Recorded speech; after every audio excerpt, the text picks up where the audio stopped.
guys देखंतु मु आज आसी बरपाली पाटकुलुंडा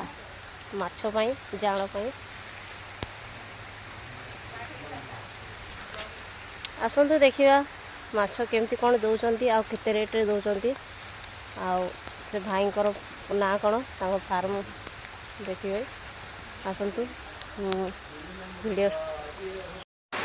देखो केनता पैकिंग हो जे हला दादा आपन ना काना सुशांत नायक नायक इंटीग्रेटेड फार्म रे आया आ ओटा पीस केते लेखा दउजन इटा पर पीस ही आपन को 10 टका नु 12 टका 15 टका तक बिक्री आसी आ हमन माने 2 टका नु निगरी 40 टका तक पीस हमें जाला आ चिंगुडी रो केनता काना रेट अछि चिंगुडी 2 टका 3 टका 5 टका 5 टका नु जदी 4 टा नेबे बोले आपन को प्राण भरी के नेबार पड़बा हम पैकिंग रे ना जान आया बोले एटा पैकिंग काना गैस दे की पैकिंग हो जे नहीं है रेट का किलो केते गणा अछि किलो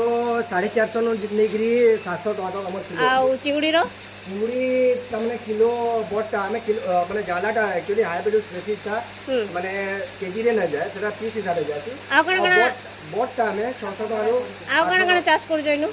सब प्रकार चाष हेसी भेंडी हेसी पुटल हेसी कोबी हेसी मूला तापरे विभिन्न प्रकार फल मूल भी चाष हेसी आम मेन करी